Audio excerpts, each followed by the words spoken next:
दोस्तों ये हो क्या रहा है, कोई बताएगा मुझे ये चल क्या रहा है? बस यही काम हो गया, बस यही काम रह गया।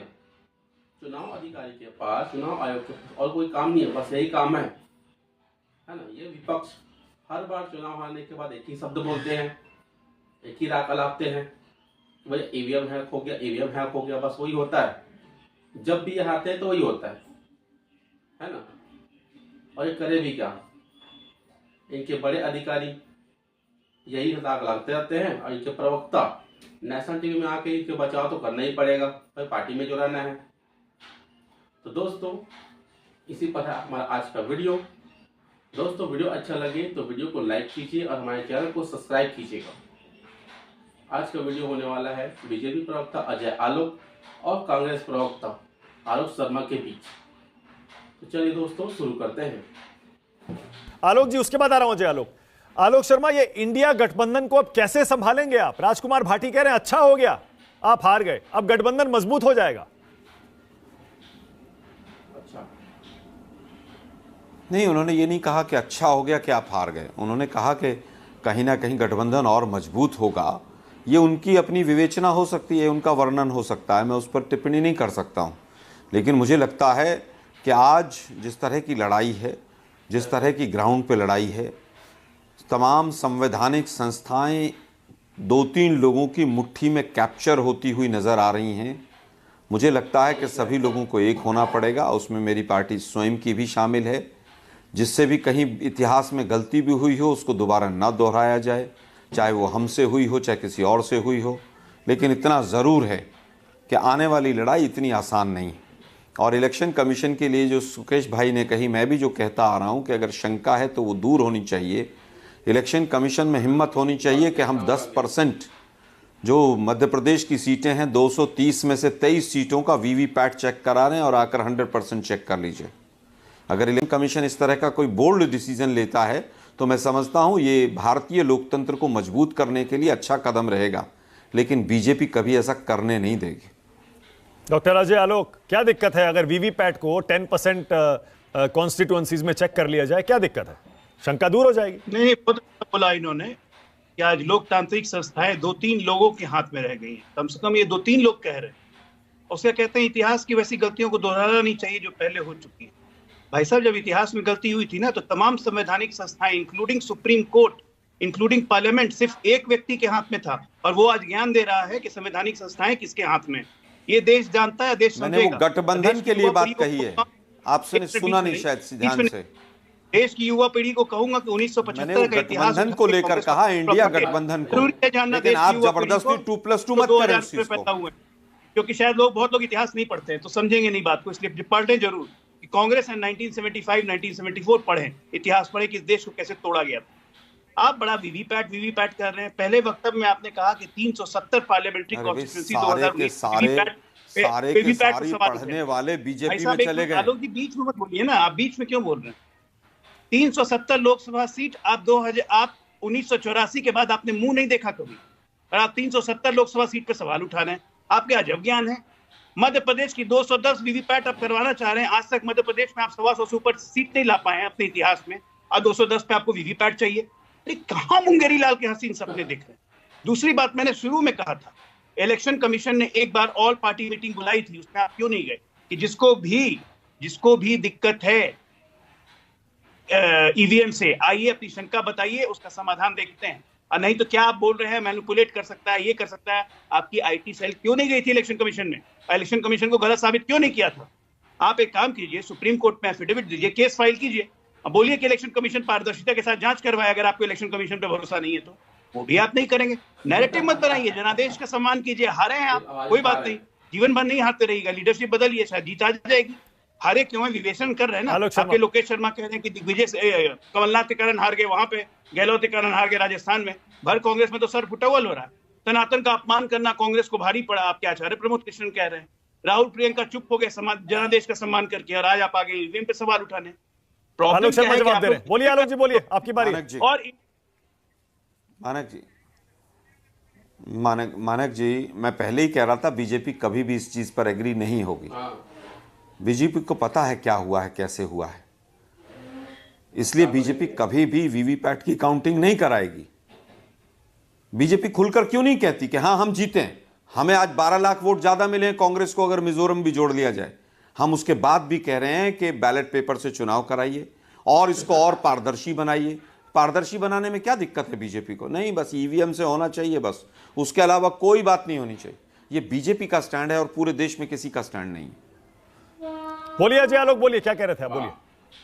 मैं कह रहा हूं कि इनके इंडी गठबंधन वाले एक चीज से कन्विंस हैं कि कांग्रेस अहंकारी पार्टी है। और मैं आज इंडी गठबंधन को बता दूं कि 2 चुनाव हुए। फिर इंडी गठबंधन पे आप कहिए ना, बीजेपी का आधिकारिक प्रवक्ता कहे कि 10% इलेक्शन कमीशन करवाए, कर्नाटका में नहीं बोलेंगे। कर्नाटका में और तेलंगाना में 2 क्षेत्रीय पार्टियों को आपने साफ कर दिया, क्योंकि मुसलमान अपीसमेंट में नंबर 1 है ना, तो मुसलमानों का वोट ले गया, तो बेचारों का वोट गिर गया, चाहे वो कर्नाटक हो चाहे तेलंगाना हो। अब आपके इंडी गठबंधन को डर यही है, यही काम आप यूपी में करेंगे, बिहार में करेंगे, बंगाल में करेंगे।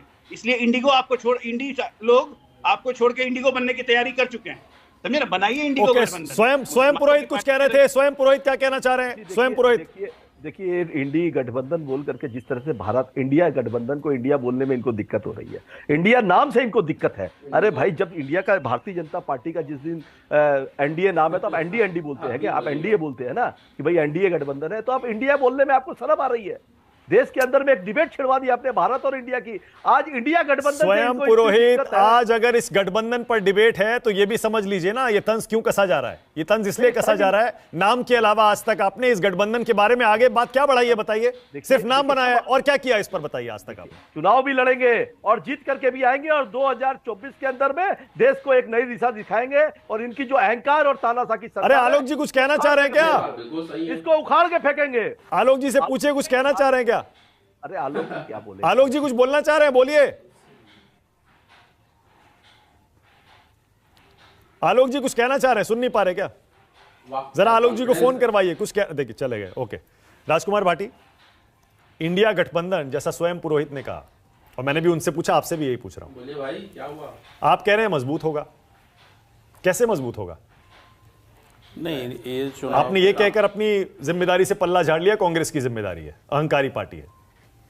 नहीं, कांग्रेस की अकेले जिम्मेदारी नहीं है, गठबंधन में जितनी भी पार्टियां सबकी जिम्मेदारी है, और सब चाहते हैं कि मिलकर भारतीय जनता पार्टी को हराएं। उसके ढेर सारे कारण हैं, उन्हें बताने का भी समय नहीं, क्योंकि अब समाप्ति पर है आपकी डिबेट। लेकिन ये जो हाल के जो विधानसभा चुनाव में जो पराजय हुई है, इससे बहुत ज़्यादा निराश होने की जरूरत नहीं है। आप हिंदी फिल्मों में देखते हो नहीं कि जो 180 मिनट की फिल्म होती है, 170 मिनट तक हीरो पिटता रहता है, और लास्ट के 10 मिनट में रावण की लंका में आग लगा देता है। यही होगा, हम पिटे हैं अभी जो 10 साल तो 9 साल हो गए, अब की बार बीजेपी को धराशायी कर देंगे। ओके। स्वयं पुरोहित, अब मुझे बताइए, इंडिया गठबंधन को मजबूत कैसे करेंगे? सिर्फ कहने से काम नहीं चलेगा, और ये सच नहीं है क्या? आपने 3 बैठकें कर ली, चौथी टल गई, एक नाम चुना है बस, INDIA। बहुत जल्दी INDIA, बहुत जल्दी आपको सूचना मिलेगी। हमारा आपसी सीटों का समझौता होते ही आगे की आपको रणनीति पता चल जाएगी। सीटों का समझौता मोटा मोटी प्लेटफॉर्म तय है, आपके मीडिया के सामने नहीं आया है अभी तक, और समय आने पर वो भी आ जाएगा। आप थोड़ा सा धीरज रखिए कि इंडिया गठबंधन मजबूती से, सेकुलर वोट अगर डिवाइड नहीं होता है, मैं बोलता हूं आने वाले 100 सालों तक भारतीय जनता पार्टी कोई एक ग्राम पंचायत का चुनाव नहीं जीत सकती है इस देश के अंदर में। जिस तरह से एक बालकनाथ आचार्य एक हवा महल से जीते हैं जयपुर में, कल रेहड़ी वालों को हटा रहे थे। अरे भाई, कौन क्या खाएगा ये आप डिसाइड करेंगे? ये आप थोड़ी डिसाइड करेंगे कौन क्या खाएगा, कौन क्या पहनेगा। ये किस तरह का देश बनाना चाहते हैं आप? अजय आलोक 20 सेकंड, अजय आलोक 20 सेकंड कर दीजिए देश से एक्सपोर्ट। आपके सामने इन्होंने बोला कि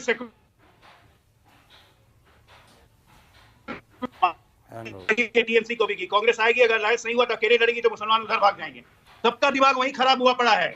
ये लोग सब सेकुलर वोट, मतलब इनके लिए मुस्लिम वोट और कोई वोट नहीं। और कांग्रेस पार्टी इसी में इन लोग की गला दबा देगी, क्योंकि 2 राज्यों में मिल गए हैं ना, तो मन उत्साहित है। ओके, सुकेश। राजकुमार भाटी से तो आप प्रेरित हो गया मैं, तो इंडिया गठबंधन पे और उनकी जो दोस्ती चल रही है उसमें एक शेर याद आया। हाँ। एक शेर है कि मुंह से कहता है सफीने को खुदा हाफिज भी, मुंह से कहता है सफीने को खुदा हाफिज भी, और तूफान को भी करता है इशारा कोई। सफीना कहते हैं बोट को, तो मुंह से कहता है सफीने को खुदा हाफिज भी, और तूफान को भी करता है इशारा कोई। ये इनका हाल है। इंडिया गठबंधन की बैठक में नीतीश कुमार नहीं आने वाले थे, ममता नहीं आने वाली थी, अखिलेश नहीं आने वाली थी, बैठक टल गया। ये मुझे जानकारी मिली है कि जनवरी में नीतीश कुमार उत्तर प्रदेश आ रहे हैं।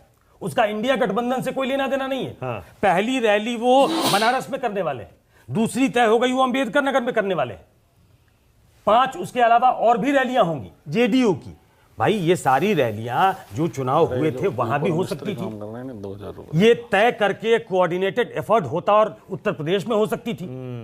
तो ये एक सीरियस फ्लॉ है इस गठबंधन में जो बैठकर तय करना पड़ेगा, और जो अलग अलग लोगों का, अलग अलग दलों का जो इंटरेस्ट है उसको दरकिनार करके अगर आगे नहीं बढ़ेंगे तो आप इस प्रचंड ताकत वाली पार्टी से नहीं लड़ सकते जो 24/7 इलेक्शन मशीनरी है और जिसके पास नरेंद्र मोदी ऐसा बड़ा नेता है। आप उनसे नहीं लड़ पाएंगे। बिल्कुल सही है। इसी नोट पे खत्म कर रहा हूं। बहुत धन्यवाद राष्ट्र की बात में आने के।